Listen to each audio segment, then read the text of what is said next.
Welcome to Black Men Spy Warcast of the U.S.-Iran War Update Day 28. We are very, very closely nearing, actually 28 days, because 1 month ago, we started this war on February 28th, 30 days from today, right? Saturday. And of course, that was a short month. So, we are now, as the United States has attacked Iran for 1 month. We are 4 weeks into the 4 weeks, 6 weeks schedule that they had. Our guest hosts, we're waiting for them to come up because we didn't have that advance notice. Jacob Carsbo, who has a family out in Denmark, and Wajeeh Lion from Minneapolis. When they come on, I will bring them up. So, first, because this didn't have a schedule, I forgot that I'm going to let people spool up here and I'm just going to talk. Somebody said, could you cut down on the banter? And no, we can't cut down on the banter because we are trying to get people to come on here. It takes about 2-3 minutes for us to get up to somewhere like there's 1,000 watchers. And that's when we generally start, somewhere between 600-800, and then we'll start. But today, I'm just going to warn you all until Jacob and Wajeeh come. This is going to be an exceptionally shouty show. I'm a little hoarse already because I was talking to someone earlier from Europe, and I got very shouty. What's going on out there in the world today? This is not a day off. This is almost like a Monday morning for chaos. And chaos was flying all last night. Chaos hit pretty hard this morning, and we are on our way to a higher level of chaos right now. So hold on to your hats. We're just about, we're going to start here any minute. We have about 600 some odd followers, and we're going to wait for if Jacob comes up because maybe they thought we would take a day off. I knew today was going to be bad because this is where Donald Trump pushed out 10 days, his schedule to April 6th.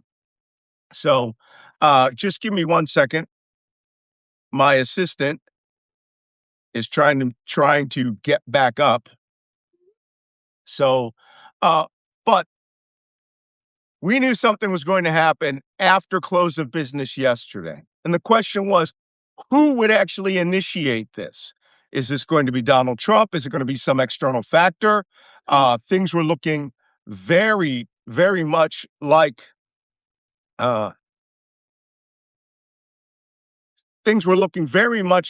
Israel was going to create some mayhem, and they sort of did. And by doing that, they struck all of the steel factories of Iran. Iran created its own independent steel industry. And it appeared once again that Israel is running its own agenda, completely and wholly separate from the United States. And that, of course, caused the Iranians a lot of consternation yesterday. And they have now threatened every major manufacturing facility in the Persian Gulf. On top of that, they have threatened every energy power plant. They threatened every major oil field yesterday. So somebody says, good morning, and I'm looking good. I am not looking good. You see these dark circles under my eyes? That's from getting up at 3 a.m. this morning and having to deal with, I knew it was going to be crazy. I knew it was going to be crazy, and it is crazy out there, right? It is just nuts. So if you just give me a second, I'm going to try to get Jacob Carsbo on board. I need him at the very least to talk about what's going on. Wajeeh is here. I can now get Wajeeh in here and we can have a discussion because let me tell you, ladies and gentlemen, this may be a defining day in the war before the next defining day in this war. So I'm just going to start out by putting up a picture until Jacob and Wajeeh come up because this hit the news last night, And I didn't believe it until I saw it in the Wall Street Journal, and because I had heard it from Fox News, and they're a propaganda arm of the administration. This is what's in the news this morning. If you can't read it, Pentagon weighs sending 10,000 more ground troops to the Middle East. Right now, we have on tap 2,500 Marines who are on station. We have an additional 2,500 Marines. These are the shooters. I'm not counting the sailors who are coming on the Boxer Amphibious Assault Group. That's 5,000. You've already heard they're sending 1,000. That's 6,000. We estimate that there's probably another 500 to 1,000 special operations. Let's throw them in there. That's 7,000. They're expecting 2,000 airborne troops on top of that. That's 9,000, right? Now the White House has told Fox News 10,000 additional troops on top of the 9,000 that are here. Red Fez Day. I see how it is, Wajeeh. So, Wajeeh Lion is here. It's obviously Red Fez Day. Yesterday was Black Fez Day. I have my Red Fez on so we can start this game right. Oh, Hello, good morning. Wajeeh, I Can don't you know hear if you me? saw the intro I just did. I did. It ain't pleasant. We're going to just No. hold off on any commentary right now because there's a shitload more that's happening in addition to this. And this has just started burning through the news wires in the last hour. But the Wall Street Journal and Fox News got it from the White House yesterday. And last night around 3 a.m., Fox News started reporting that they were looking to send 10,000 additional troops, completely separate from the 8,000 to 9,000 that are there or going there right now, including the airborne troops. Completely different set. Now, here's the kicker. I saw this the day before yesterday, right? And I will show you the tweet that I put out this morning, but we did the analysis yesterday on the movement of a very specific ship. But before we go to that, maybe Jacob's taking a day off. He didn't see the invite, which went out just recently. And let's take a look at the casualty board. I know some people don't like the use of that phrase, casualties, death board, whatever, but this is the casualty board for today, the 28th day of the war. We are now in our first month of the war. This is from Al Jazeera's live tracker. I don't know if you can see that very well. There you go. I like Al Jazeera's live tracker because as people are killed or injured in real time, they change it. Iran, they haven't updated. It's 1,937 killed thus far. In the Gulf states, the United Arab Emirates, 11 dead, Oman, 3 dead, Saudi, 2, Bahrain, 3, Kuwait, 6. That 6 in Kuwait does not include the 14 Americans. It shows 13 killed on the U.S. board. We know another person died in operations, but he wasn't killed in action. The U.S. injured is actually over 300 at this point.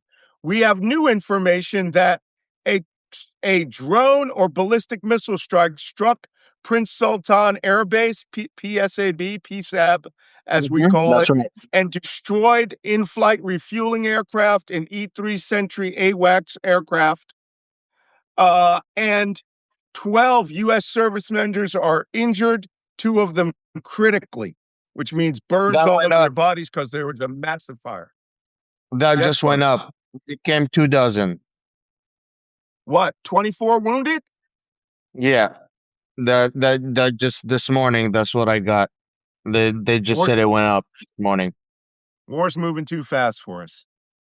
We haven't gotten casualty counts from Israel this morning. Israel had a night and a day of being bombarded yesterday with cluster ballistic missiles. If there's people out there who say Iran's being decimated, their ballistic missile force is being reduced. No, it's not. I am thoroughly convinced now it is not being reduced. I am thoroughly convinced that what's happening is they are pacing themselves and they're getting more hits in.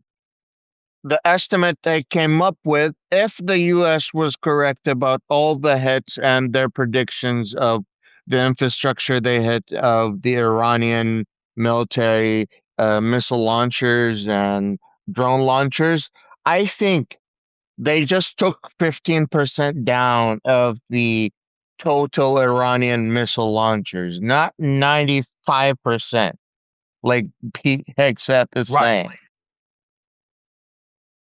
They may Totally have different. gotten the missiles that they may have gotten the missiles that they could see, but there's obviously thousands that they cannot see, right?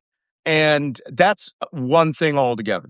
So let me see here right now. I'm looking for a notification of something that I sent out this morning, which relates to, hold on, let me just take a look. Here it is. This was reported a day or so ago by MT Anderson. MT Anderson is a good analyst. I don't know what he does for a day job, but he is a good imagery analyst, and he tracks satellite imagery of U.S. bases and enemy bases around the world. He really comes off like an old U.S. intelligence imagery analyst. This picture that I am showing you is the atoll of Diego Garcia. I have been to Diego Garcia. It's 1,000, 2,000 miles away from everything south of the Persian Gulf. This side of the island is a preserve. This side of the island is the NSF, the Naval Support Facility. This actually belongs to England, and they're turning it back over control of the Andaman Islands with a lifetime lease. This is the air base on Diego Garcia, and over here is the port and the harbor. This is a docking area for ships that come down here. This outside of it is outside of the atoll. You exit the deep water atoll, and you're now in the Indian Ocean heading north to the Persian Gulf. It takes about 2.5, 3 days to get there. It's long steaming. 2 days ago, the USS Tripoli Amphibious Assault Group was in Diego Garcia, getting the last of its equipment, ammunition, probably testing its amphibious tractors. They were here for 2 days, and then they left, and they're now should be arriving in the Persian Gulf, what we call the AO, the operations area, not right at the Strait of Hormuz, in the AO today. But that's okay, because what they're going to do is they're going to steam circles, they're going to have meetings and briefings and things like that. Why are you showing me this, Malcolm? Because for almost 20 years after Desert Storm, we prepositioned a lot of armored vehicles and equipment here on a series of ships called TAKRs, right? T T stands for Military Sea Lift Command, AK stands for Auxiliary, R stands for Reinforcement, right? And what we had these prepositioned ships down there in case a war was coming. And what I'm going to do is I'm going to find you a nice picture of the ship that we're dealing with. This is it right here. It's the TAKR USNS Palaulu. This is named after a Hawaiian Medal of Honor winner. This ship is a wholly owned, independent vessel that has on board prepositioned 58 M1 tanks and 900 armored vehicles are sitting in the hull of this ship. And we keep them down there just in case a major war breaks out. Like I said, we used to keep 5 or 6 of these there. This has enough equipment for an armored brigade, right? To this ship will just come up from Diego Garcia, go to whatever port, drop a ramp. There's guys on board, will come on board, and there's people who are doing maintenance. They will start those trucks and tanks, and they will roll off right onto wherever the invasion is. Because this is an invasion support ship. This ship has 958 armored vehicles and trucks on it. Now, here's the kicker. This ship left Florida last October and ended up in Diego Garcia at the end of November. After years, Trump canceled all the contracts prepositioning those ships there. Then suddenly, this thing magically appears 4 months ago, 5 months ago at this point. This ship has 1,000, I'm going to say it again, 58 M1 tanks and 900 armored vehicles. Now you're thinking, yeah, but Malcolm, they're sending the 82nd Airborne there. Did the word airborne escape your notice? The airborne jump from airplanes. They do not have M1 tanks. They might ride in a Bradley infantry fighting vehicle or a truck. The question here is this has been prepositioned for a specific type of unit, a U.S. Army mechanized infantry brigade. And guess what is not in that theater? So when I saw this yesterday, this ship leave Diego Garcia. Remember, it's been sitting there since last November, drinking Coke, getting tans. I knew some shit was up. So I asked this question on this, by the way, is our significant activity, our second most significant activity of the day, which is, who is this armor for? And by the time I went to bed last night, this was in draft. Fox News announced 10,000 additional men might be sent to the Persian Gulf. Really? If it's might be sent, why is that ship moving?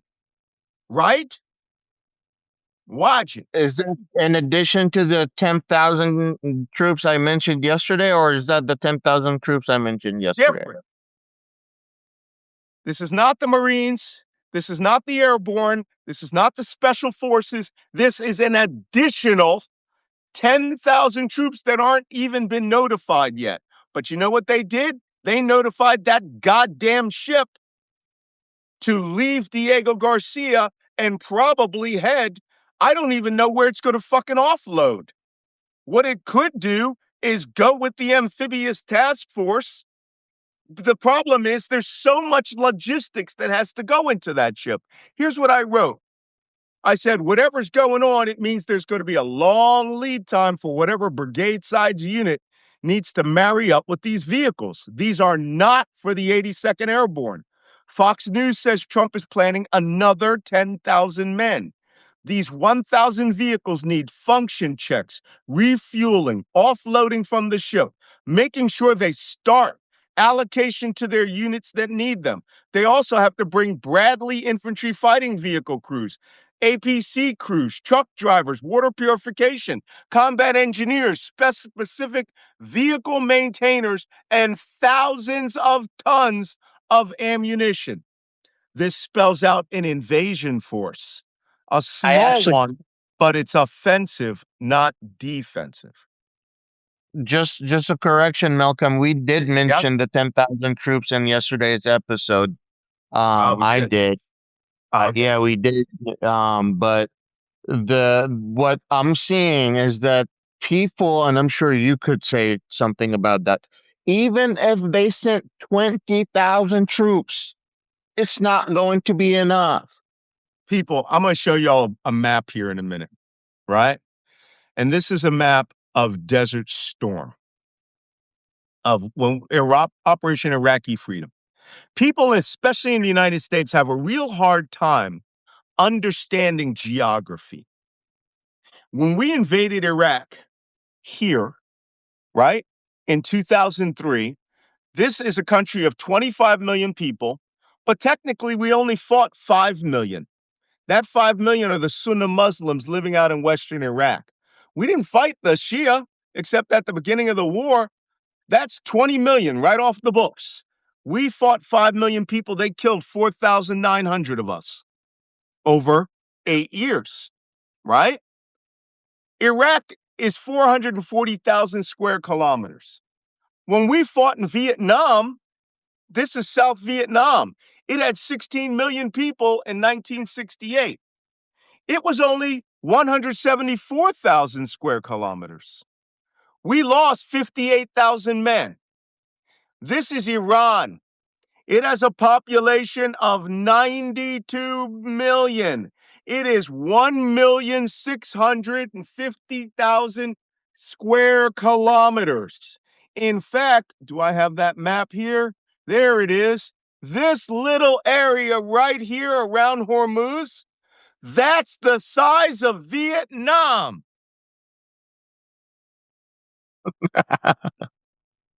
And when we did the Battle of Okinawa in World War II, which we had to invade with freaking 184,000 troops to take the Japanese fighting at Okinawa, it was smaller than Kishem Island, the Shark Island.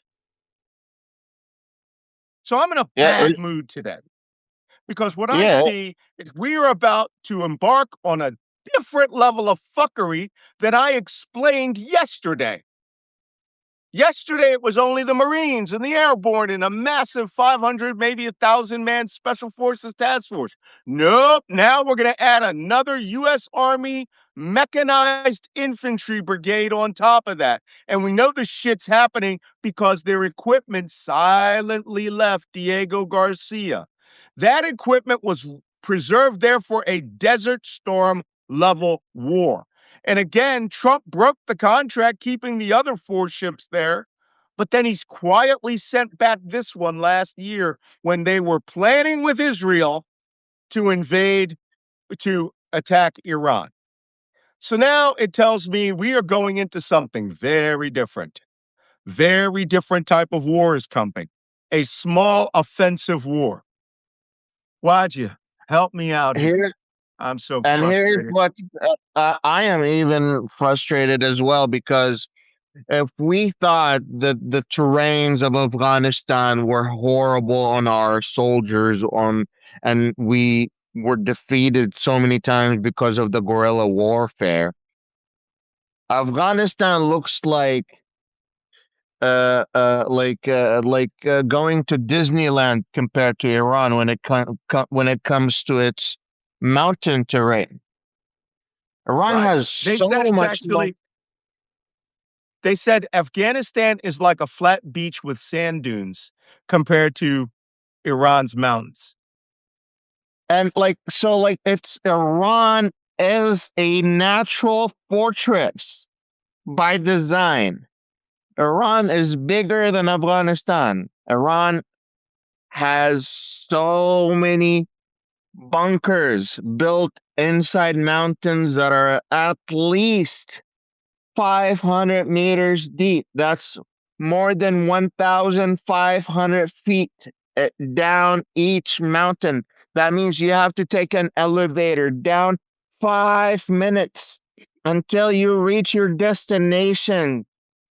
And yet, these tunnels that we are talking about are reinforced with high, dense concrete that can take a lot of damage, more than 50,000 psi. That means that doesn't matter how many GBU bombs you throw on that. It doesn't matter how many Right. it's gonna last. And they have infrastructure inside these tunnels to rebuild whatever you destroy. So you might destroy the entrance of that tunnel, right? They have people in there working right away, clearing that out, making it all nice, and in a few hours they have another missile coming your way. Mhm. And don't forget, there's a lot of people. A lot of people. These mountains aren't all abandoned. There's villages everywhere. There's towns everywhere. There's cities everywhere. Right? Just because it's rocky, I'm gonna tell you what the problem is. All right, I'm gonna tell you what the problem is. I have a bad feeling about this. I'm gonna show you a map from World War II, and those of you who know, you know. This map was called Operation Market Garden. If any of you have seen a film called A Bridge Too Far, got Robert Redford in it, and Sean Connery and Laurence Olivier, it got everybody in a bridge too far. I mean, everybody famous in the 1970s and 80s, Michael Caine was in a bridge too far. This is what I'm afraid they're actually planning. Operation Market Garden.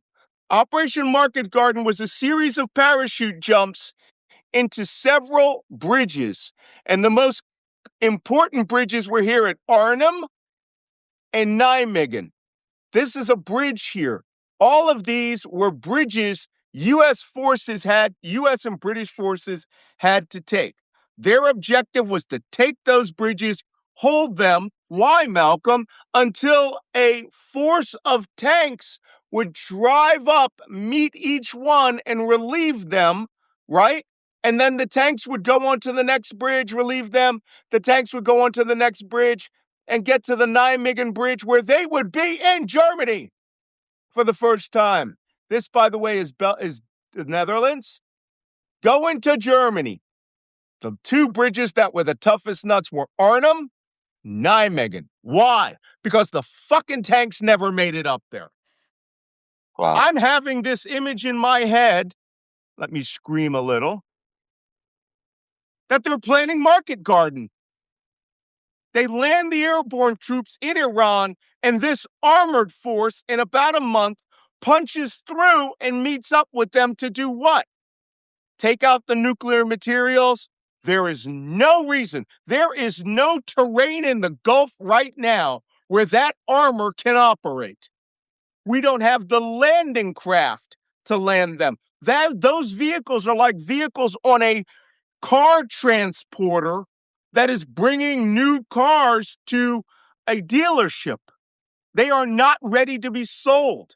You can't just take them out and take an M1 Tech and go off the ship and start shooting. They don't have ammunition on them.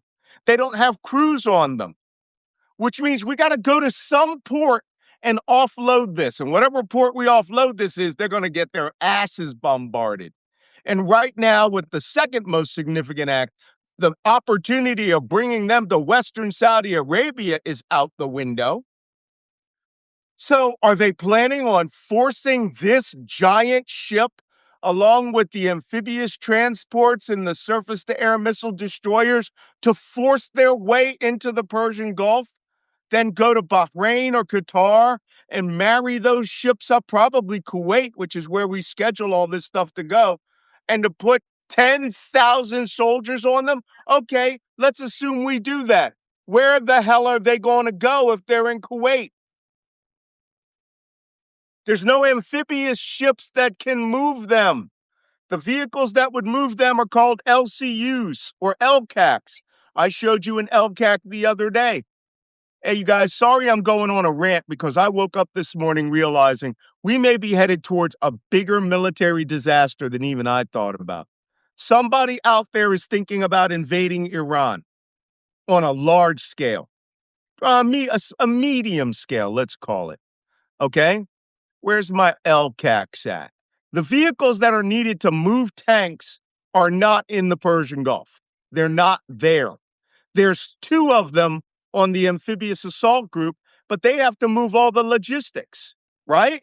So if you want to move an M1 tank, you've got to actually have a vehicle, a hovercraft, that will actually lift it off the ground and move it, right?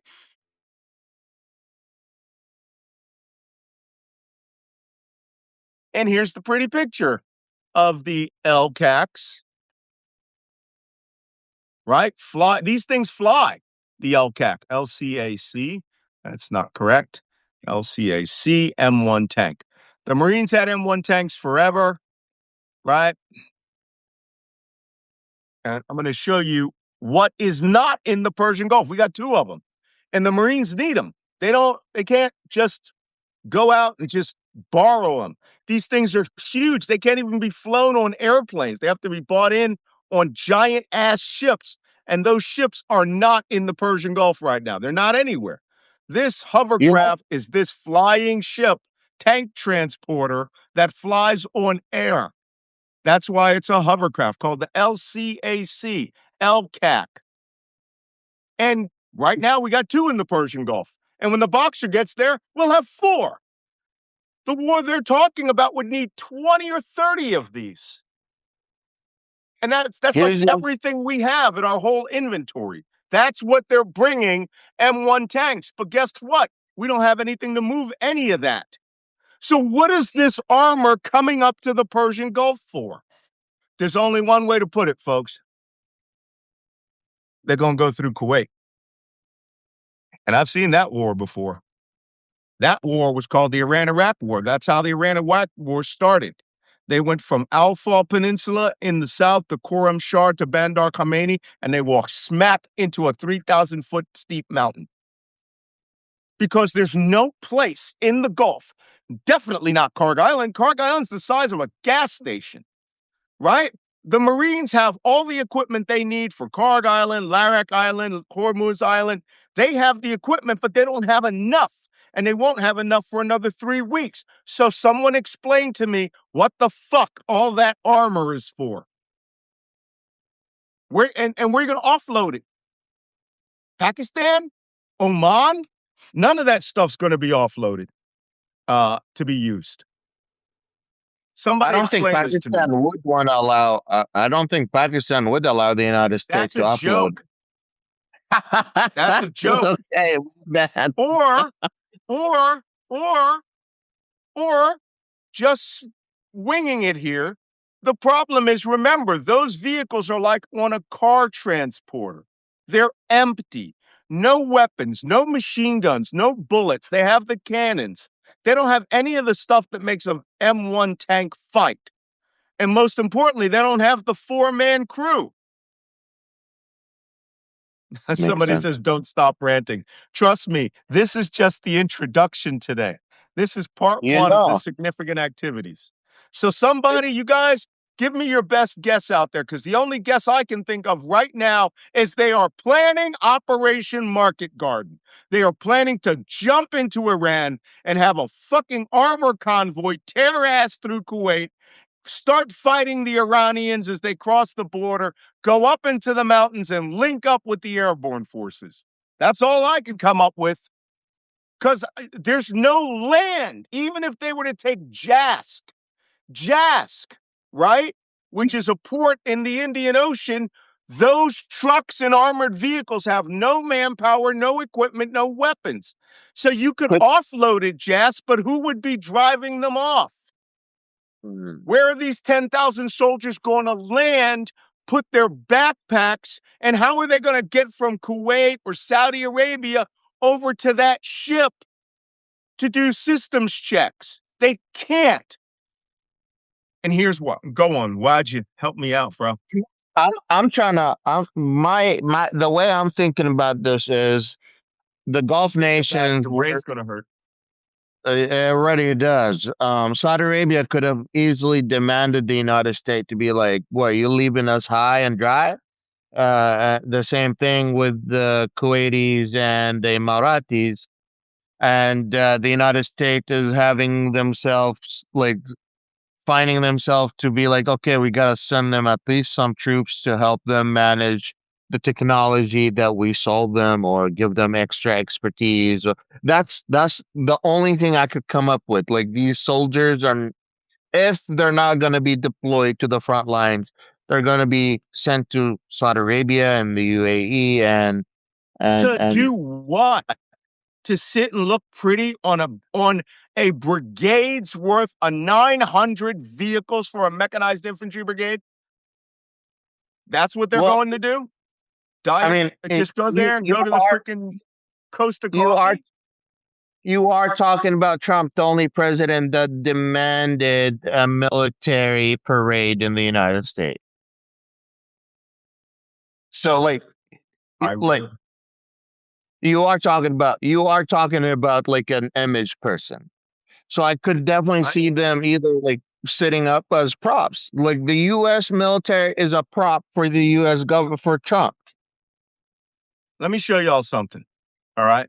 This is a matter of logistics. This is where this ship is coming from. Down here in Diego Garcia. Way down there. Bottom of the Indian Ocean. As a matter of fact. See that? It says British Indian Ocean territory here. That's Diego Garcia. It takes 3-4 days, depending on its speed, to steam up here to get into the general Indian Ocean or the Gulf of Oman. Now, this is a logistics problem. Those vehicles have nothing in them. They need to offload at a port, right? So it's like a car, like when you see those big roll on, roll off ships down at ports and there's like 500 cars there. That's all that ship does. It does nothing else. It just brings you the vehicles, right? But there's no place to offload. The closest place where they might get permission to offload is up here just off the Persian Gulf called Corfacan. I've been to Corfacan. All right. Let me tell you something about Corfacan. One, very steep mountains around it. But two, ain't particularly big. It's a giant container port right there. That's Corfacan. But did you notice it's about 30 miles from freaking Iran, right? It is really close to Iran.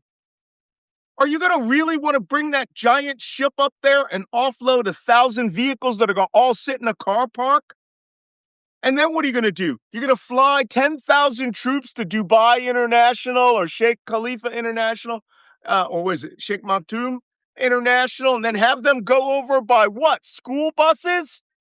Over to Corfacan, where the Iranians can bombard them all day with drones and ballistic missiles while they're trying to fucking put oil inside an armored personnel carrier?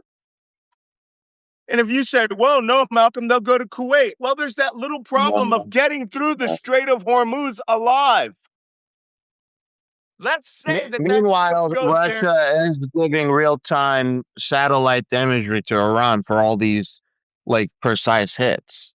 Like you could easily see Russia on satellite tracking U.S. troops landing in Saudi Arabia and UAE and coming to shore and giving them precise, exact locations to hit. Yeah, I could. You make Yeah. great points.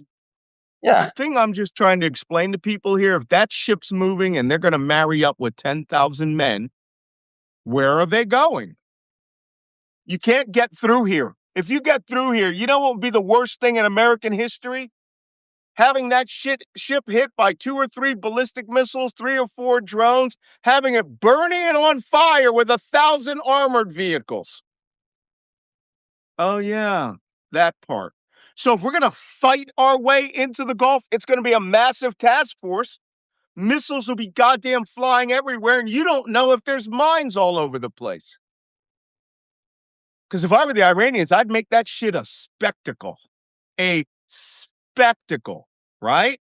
And then once that ship full of fucking unmanned, unequipped vehicles gets there, where are you going to go so that you can use those tanks?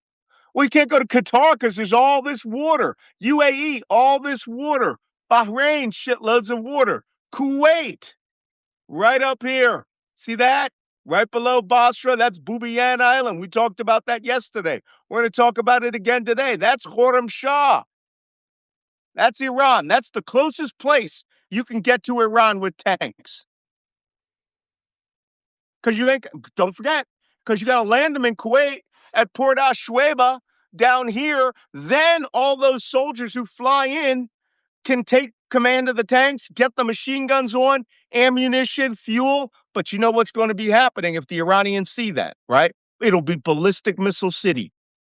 They'll be bombarding us left, right, and center. There aren't even drivers for those tanks on that ship. You have to fly the guys over to drive them off of the ship. There's only a skeleton crew. Maybe they'll fly over and pick them up, off of Oman. But what the hell? I don't understand what these people are doing. And if there's a fucking plan here, they're doing it over martinis. I'm sorry? They're doing it over drinks because I don't see any They're doing over tea. I don't see any tactical coherence to what's happening here. And if they're doing this to threaten the Iranians, you don't think the Iranians have a bigger intelligence staff than Malcolm, Wajeeh, and Jacob going, well, Yeah. this is the stupidest shit I've ever seen? right? Also, you have to imagine that the Gulf water is very shallow, Oh meaning yes. like your Rolex diver watch could go deeper than what's available there. Um, and Rolex diver watches only go as deep as the dance clubs of Dubai. All right. They don't go any deeper. They never touch water. Holy cow. Holy cow. All right. One last thing that I want to discuss before we start the show. You know what? I should have put out this notice. I should have put out another notice saying, hey, this show's going to be unhappy. Do not miss this one. Because I'm thinking the only phrase that is going through my mind is fuckery is abounding here, right? Whatever's happening with these roll on, roll off ships, that just tells me you are planning some shit people are not thinking about. And if the Iranians read MT Anderson's satellite thing, or the Russians are tracking this, they're going to go, hey, do you know they're sending up a brigade's worth of armor? And the only place that armor can come into Iran through is southern Iraq. That means you'll have to fight through the Iraqis, the Heshid Shabi, and that means Kuwait or Saudi Arabia would be invading Iran. Because they're not going to let the Kuwaitis off if Americans start bringing 1,000 vehicles in. Mhm. Help me, Jesus. This is the dumbest ass shit I have seen in forever. Okay, let's go back to Google Earth, folks. It tells you how much they're not listening to the experts around them. Tells you People how are much fall- experts are not even allowed in the space that the decision making is being taken place. People are just following orders. There's no decisions being made beyond Pete Hegseth. Pete Hegseth isn't even making decisions. I don't even think he's telling the president or anybody above him what the real stakes are. I think he's thinking, yeah. Hey, I just want to point something about when we invaded Iraq, that small country in the picture, right? Let me show you that photograph again. When we invaded Iraq, right here, we invaded Iraq. Let me show you. That small, tiny country, 4 times, 3.5 times smaller than Iran. We invaded that with 100,000 men. That's guys on the ground. What exactly do they intend to invade with 20,000 men? I can't figure it out. We had over 1 million men in Vietnam at one point, fighting day and night, total air supremacy. Yeah, yeah, yeah, yeah, yeah, yeah. So again, that's what the story is. 10,000 additional soldiers. And again, Americans, I love what somebody wrote this morning. They go, Americans don't understand geography or care about the size of countries. Vietnam was the size of that area around Bandar Abbas. Just that. That was the size of South Vietnam, right? We had dozens of air bases, hundreds of military bases, and still got our ass kicked by guys in flip flops. Yeah. Why'd you tell them about the next significant activity? As if that wasn't enough. You know what I'm talking about. The No. Prince Edwards. What? I hope you've been paying attention to the news this morning. The Houthis entered the war. Last night, yes, yes, the Houthis entered the The war. Houthis. Bab al Mandab is officially going to be held hostage. We talked about that 2 days ago or a few days ago.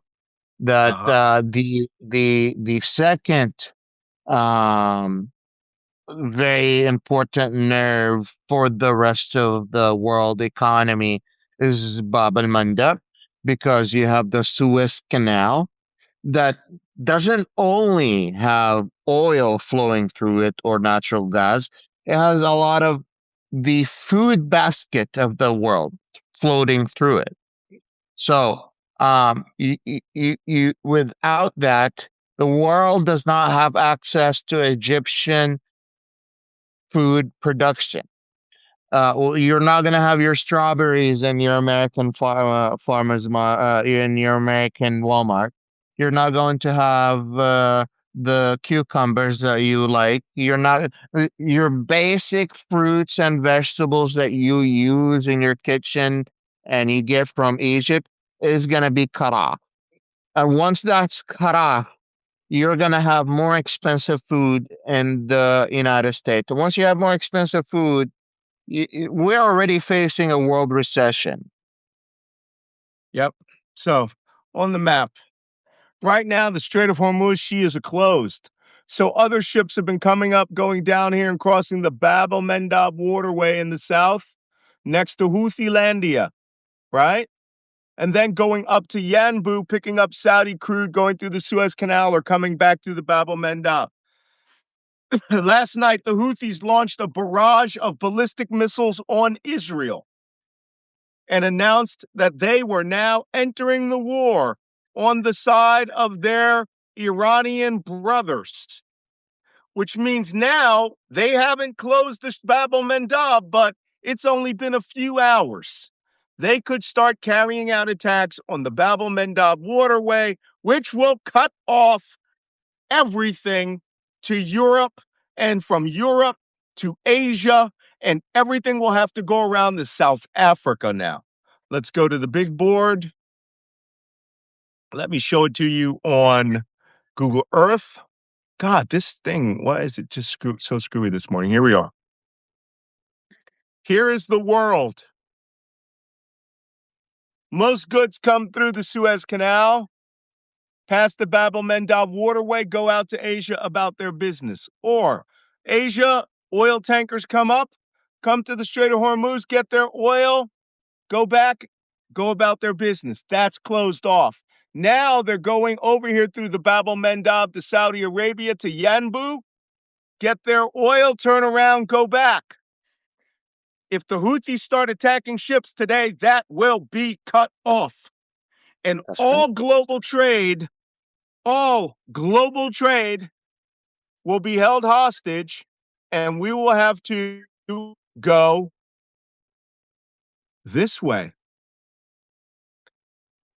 All the way down here between Madagascar, down to Cape Town, Cape of Good Hope, go all the way back up around Africa, and then go to the European markets, or go to the European markets, go all the way back down around here and go to Asia. This is why Marco Polo founded a trade route. This is why they dug the Suez Canal. This is why the Gulf of Strait of Hormuz is so important. What does that mean, Malcolm? What are you trying to say? Hold on. Yeah. If this happens today, it is the end of the global economy. Thank you, Donald Trump. Right? That trip around South Africa adds 2 to 3 weeks to everything. Every ship that would have come to the Persian Gulf, 2 to 3 weeks. Supply chains, market chains, perishable goods, everything stops. Everything either gets charged a gabillion dollars or it just shuts down. Thank you, Donald Trump. That's not taking into consideration the fact that every ship and every airplane would have to be fully reliable on each port they stop at. And if they stop at a port or an airport that is just doesn't have it, then that ship is stuck, and that airplane is stuck. And at a time where each country is not selling their oil to the rest of the world and is keeping each oil barrel as a part of their natural a part of their national security, then you are going to see the chokehold of the global economy. Yes, global trade. Whatever you are used to, you can expect it's already going to be expensive I don't know how many gamers are in here, but PS5 or Sony came out today, said they're adding another $100 to their PS5, just because Gas citing that tax. gas A tax. Yep. gas tax. All right, everybody So watch this report. This is from Al Jazeera about the escalation of the war today and how bad it can really get. Was launched from Yemen by the Ansar Allah Houthis towards Israel. And as we said, is the first attack by the Iran allies in this conflict. Ansar Allah, or the Houthis, were founded in the 1990s as a Shia Muslim political organization. But in the early 2000s, it became a militarized movement involved in armed conflicts with the Yemeni government. Fighters seized the capital Sana'a in 2014. Since then, they've consolidated control over the northwest. This triggered more than a decade of conflict with a Saudi led coalition, which backed the internationally recognized government. Well, let's bring in our guest panel. Joining me here in the studio is Mohammed Al Masri. He's Professor of Media Studies at the Doha Institute for Graduate Studies. And in Milan, we're joined by Ibrahim Jalal. He's a senior researcher and policy advisor on Yemen, the Gulf, and the Horn of Africa. If I could start with Ibrahim in Milan. So, Ibrahim, are we about to see the Ansar Allah Houthis now widen their attacks to include a whole range of targets beyond simply Israel? Is that the direction that you see the Houthis going in? Thanks for having me. It was anticipated that the Houthis would join this war since February 28. It was a matter of timing. And when we review the Houthi cross-border attacks over the past couple of years and decade, they always depend on phased and layered approach to scale up and widen the scope of targets. Over time, now that the Houthis have their arsenal intact, they have deployed, a sizable amount of drones and missiles in a decentralized manner. They will realize over time that striking, as they did in the past, that striking a target 1,100 kilometers north is distant, less effective, Right. but it adds up military pressure, it exhausts the defenses. That looks like they have dead. To target eventually in the second and third phases what they call Israeli vessels through Bab al-Mandeb. And when that happened, we knew in 2023, 2024, 2025, that this makes the global shipping passing through that, regardless of what they say in practice. So that might be another layer of escalation. All right, that's an important point. Okay. That's a good point. This is going to another place, guys. This is going to a very different place. The Houthis bombarded Israel. That's the footage from this morning. You notice that there are dead amongst those casualties. That was the Mogen David. And there's, I can't remember the name of the religious group who has to literally blot up every drop of your blood, right? And all of your flesh when you're killed. Somebody, you could remind me of that. But they started ballistic missile attacks last night on Israel. And that means we're going to a different place. Jacob. No, not Jacob. Frick, watch it. It's okay. Oh, yeah. I can't get any sleep, man. I mean, this is really bad. This is really bad. These two events that we just talked about. And by the way, the first 57 minutes of this show was to talk about the first two significant activities of this war. That's how bad things are.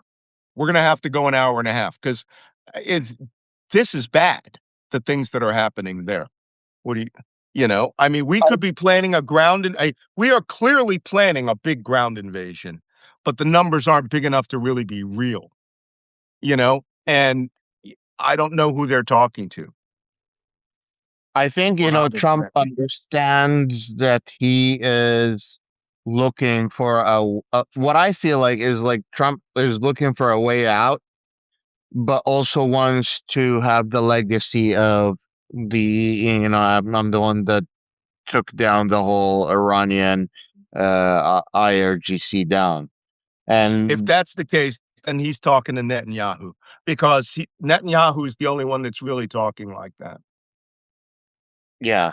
I You think? feel like Netanyahu. Oh, we already know the head of the Turkish intelligence came out and said Netanyahu is constantly working to undermine the peace negotiations.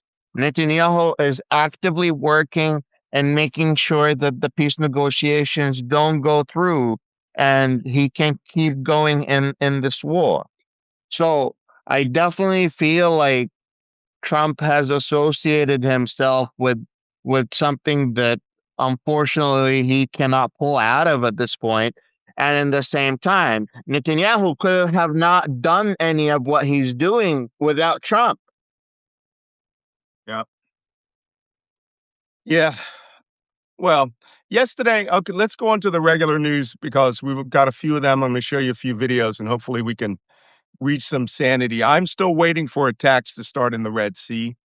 But yesterday I talked about how the Iranians had claimed that the Israelis were operating from Kuwait's Bouian Island. Well, now, last night, the IRGC claims that it was U.S. Marines or the U.S. Army on Kuwait's Bouian Island and that they struck them with missiles and drones. So somebody's operating off that island, and the Iranians don't like it. So that's one thing. Um, All right, 13 hours ago, an eyewitness in Bushehr reported that 4 hours ago, for a duration of 1 hour, heavy airstrikes were carried out on Bushehr City and the vast area of the water docks, to include the entire customs administration, was targeted. This is the image of the area that they said was attacked in the city of Bushehr. I find this very interesting that they would attack the docks, right? They want to disable the docks for anyone to use them, which means they want to give oil tankers, container ships, they want to damage their ability to bring things in to Iran. That's an economic war tool, and I don't understand it. There's no navy up there. So why would you just go out and destroy the docks, the cranes, and the container ships? Another question is, who did it?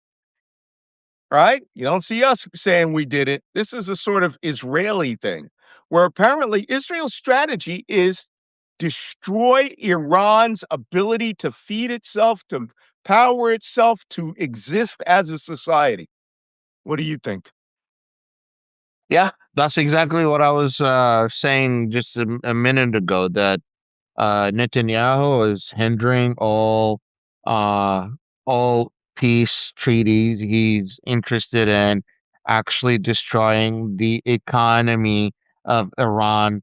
He is interested in creating a hunger situation. He wants to create the perfect storm, what he calls basically the perfect scenario for the Iranian people to go out and have a total collapse of the government so the Iranian people could take on their government. But what he doesn't understand is all of this can backfire. And instead of all these people going out against their government, all of a sudden becoming, nationalists and wanting to protect their own government. Not a lot of people in Iran are pro-Israel. Not a lot of people in Iran are pro-Netanyahu. They already have a lot of sensitivity with the West. Nevertheless, nevertheless, having an actual physical bombardment of your nation. Now, if the Iranians understand that the current economic hardship and the current war is caused not by their country and not by choice of their nation, they're going to have a high resentment toward the West. Like that, it's a 1+1 = 2. There's no more than that. The United States just made sure that it is a historical enemy of Iran for the next 100 years. Yeah. Oy, oy, oy. Okay. In regular attacks, this is Kuwait International Airport burning. Again, third day of drone attacks in a row. They are trying to destroy all of the jet fuel at that airport, right? They're trying to bring that country to a standstill. What else has happened yesterday, Malcolm? Well, Kuwait got hit. Here is Bahrain getting hit again. Let me turn that volume down a little bit. Bahrain's BAPCO, Bahrain Petroleum Company.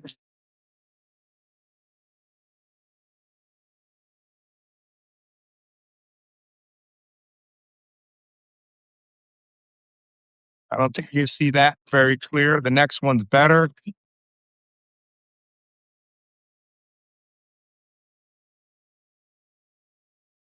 That's a drone hit at the BAPCO oil terminal. It is now on fire. That's Bahrain. Saudi Arabia got hit.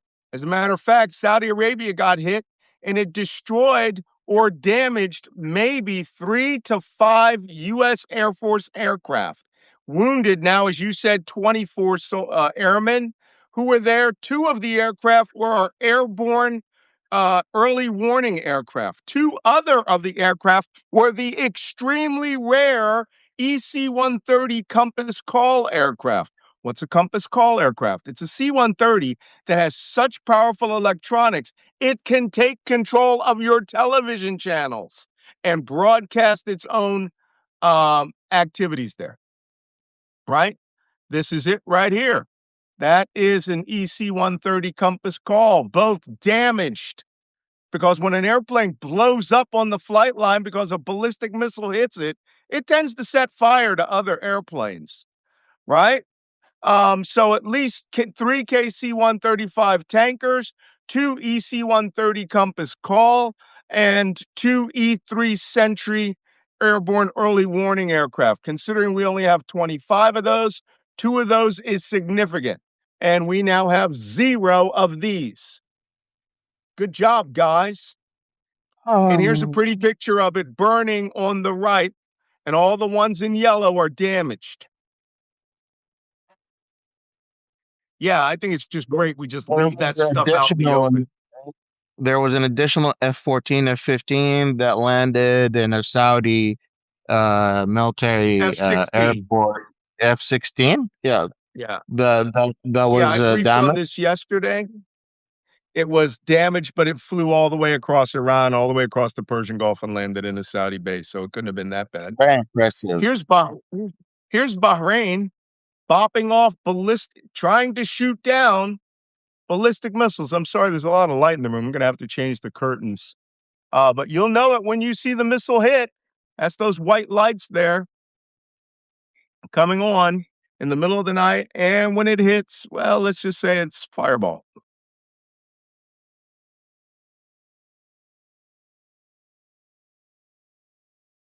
Up here are the 3 ballistic missiles inbound, and then you'll see there's one got intercepted. That's a second interception. That's a third that went off, but it did not hit the missile. Every day, the Gulf states are getting bombarded. Just because we don't talk about it doesn't mean that it's not happening, right? Boom, Boomtown everywhere. All right. Turkish television caught an image of last night. This is the cluster bombs coming down on top of Tel Aviv. Bir saniyeden bahsedeyim. Sirenler duyulmadan, çünkü ben arkadaşlarımın uyarıcılarını söylemiştim. Önce telefondan o arama motelindendi.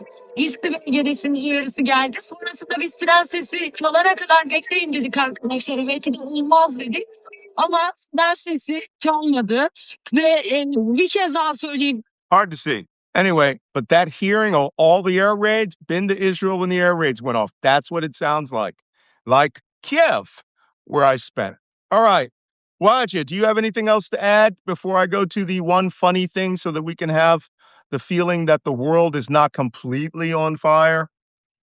So these missiles that are hitting crucial places like oil storage facilities that got hit, for example, the one that got hit in Kuwait at the airport oil facility, it took them almost 3 days to put that fire down. I don't think that a lot of the viewers understand, how long it takes to take down an oil facility fire. It takes certain chemicals and yeah. it takes specialized training to fight that specific fire. And hitting these facilities take a lot of work to fight back. Yep. Okay, last bit for today, and we'll go to questions. The Iranian goddamn Lego game is world class. I saw an actual news article the other day where they were complaining about how America is losing the propaganda war to Iran. And and that rapper guy, he's pretty freaking good. And here's another one. Every day they put out a new Lego propaganda video, which works. And I like the way you can't see it, but over here you see the guy in the gray hair. That's the Lego Pete Hegseth. He should have a bottle of whiskey in his hand. Anyway, let's watch this. It's pretty propagantastic. How about a cowboy ready to start the attack? Yes, I've been waiting for a long time. Well, start. Ja, نزدیکتر.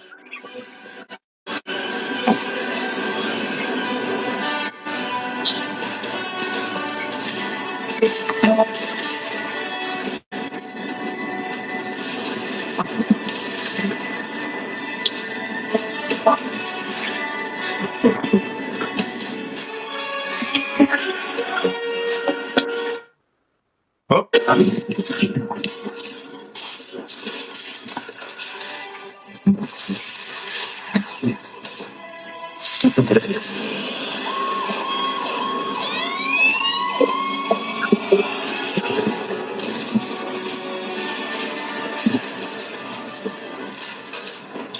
You killed me, Trump!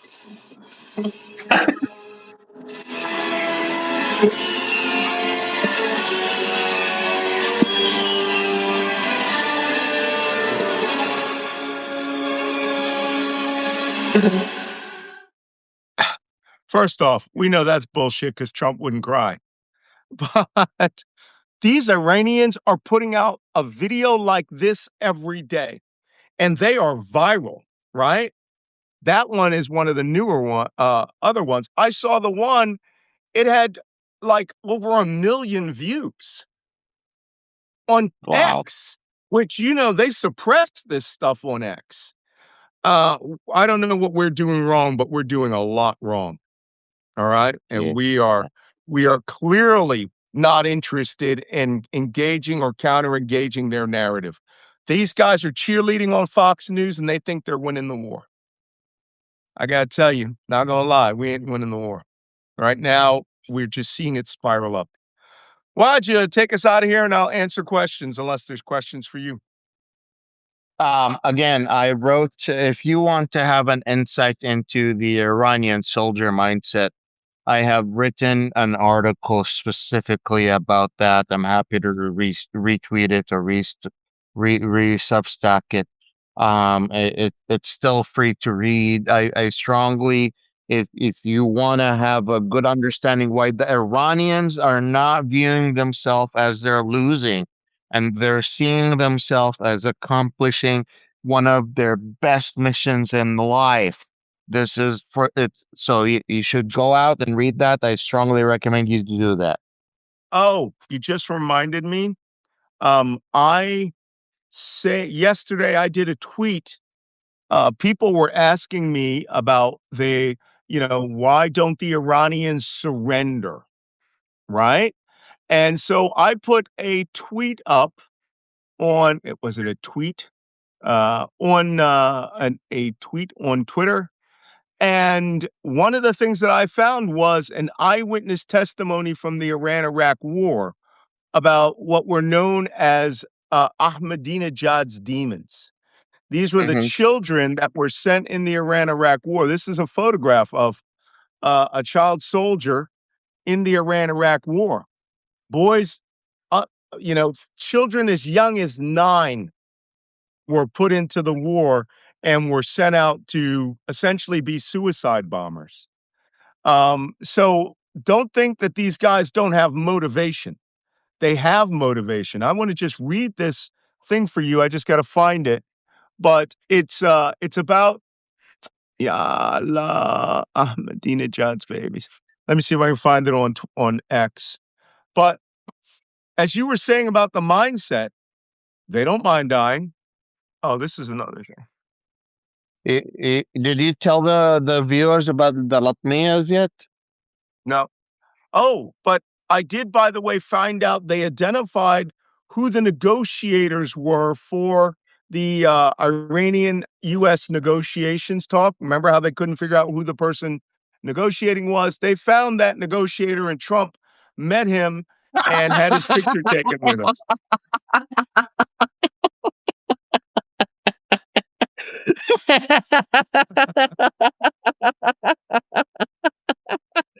Okay, only Borat. just as realistic as anything that's coming out of the White House. But yeah, child soldiers were a very, very big thing. And sending your children to sacrifice their lives for the Ayatollah was an honor, a very big honor. So if you could just give me a second.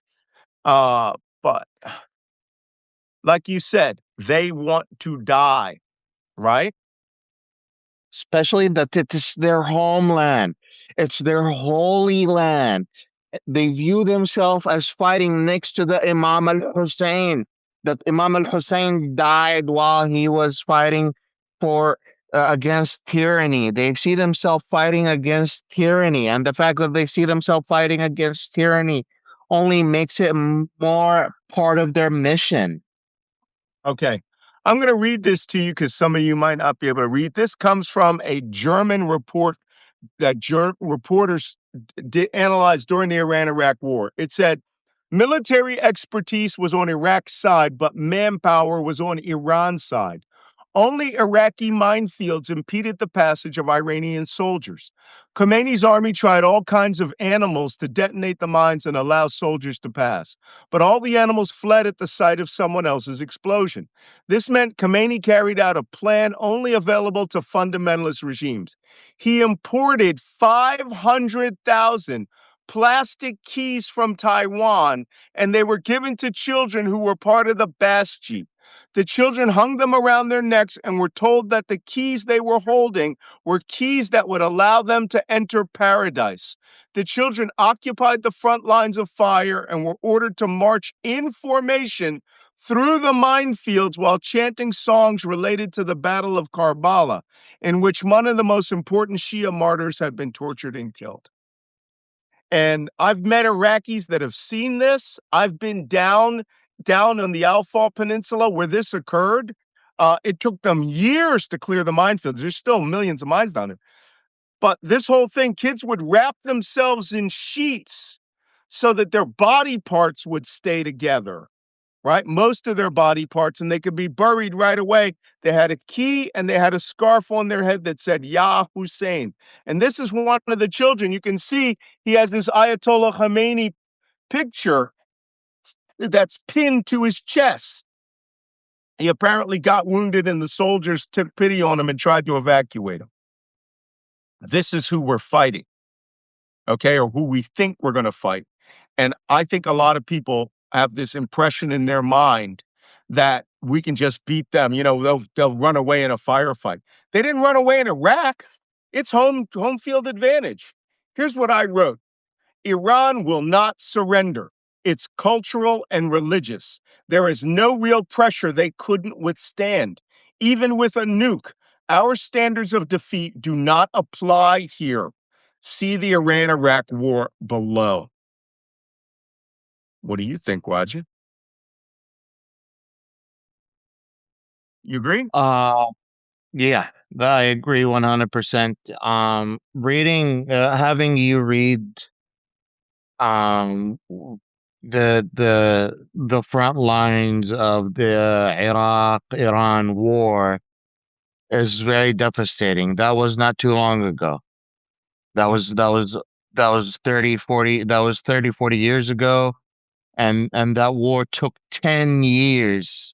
Iranians sacrificed their people on the front line. These kids were fighting on the front line for 10 years. They have the experience. They have the resilience. If you think that you can last 10 years fighting in Iran, You got another if thing you coming. think you got another thing coming your way. All right. Let's get to questions. I want to cut this short today. We're already over 15 minutes. I did forget Jacob is skiing in Germany. Remember? No, France. Right? On the French-Italian border. So Jacob gets a day off. What's that like? I would like to have a day off. Okay, Caroline's son got the call and he's not Special Forces or 82nd. Yeah, there's another brigade coming. Have these tanks been modified for drone attacks? No, they have not. Is the U.S. military going to use depleted uranium ammunition on Iran? Yes, we use it in every war. If the U.S. is talking about 10,000 troops on the ground for Iran, where's it coming from? The Rapid Deployment Forces already moved. What's the next step? They will mobilize an infantry division or brigade like the 2nd Infantry Division or the 3rd ID, and they will fly them over. I don't know. Do you think they're preparing for the draft? Yes. Have they invoked stop loss on the troops? Not yet. That's where they won't let you out of the military. Let me see something. Why Would aren't this this be one for you, Wajeeh? Why aren't would this be countries in that region putting their troops in the game? Why is it just our men and women? because number one, the region did not ask for this war.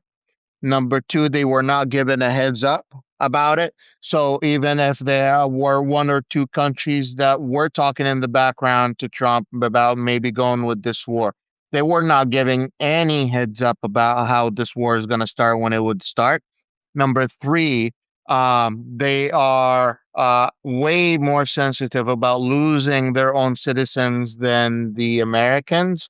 They say that no, why would we fight when the American soldier is going to come and fight for us? Nice. And last but not least, they would start with air bombardments before sending any soldiers on the ground. Yeah. Okay. That's pretty much it. We've answered most of the other questions already. Don't forget, today is No Kings Day. It is the No Kings March. I'm speaking today here in upstate New York at 2:00. Most, they wanted me in Massachusetts, but I'm up here. You go out and do something today. Join a protest. Go out and make your voice heard. This is all you have, your voice and your vote. You're smarter than everybody else now. Please go out and participate in the No Kings. We want to try to break the 7 million person record. And for that, be prepared for a Malcolm Nance emergency Substack live. I'm probably going to do one. I don't know if I'm doing it today or tomorrow after the briefing, but this thing with Yemen is going to spin out of control. And by the time you finish your rally and have a hot dog, we could be at full-scale war where the Red Sea and the Strait of Hormuz are completely closed. So sorry to have to break all this horrible news to you on a Saturday morning, but you are better informed. Please, if you are watching this on YouTube, subscribe to YouTube. If you are watching it, come over to Substack, to malcolmnance.substack.com, and subscribe to Substack. I am trying to get to 100,000 followers because the algorithm changes at 100,000. It means that they expose you to like 500,000 people. And there are a lot of people that are not getting this message. Same for Wajeeh Lion. Follow Wajeeh Lion. And I'm too tired. I'm gonna go get a cup of. I'm coffeeed out, if you could believe that, right? I'm gonna go get a San Pellegrino or something and go lay down and cry in my pillow because this is really getting out of control. Thank you. See you tomorrow. I will put out the schedule alert for tomorrow right now. Take care, Wajeeh. Ma salama. Fi man Allah. Have a good one. Fi amanillah. Bye bye.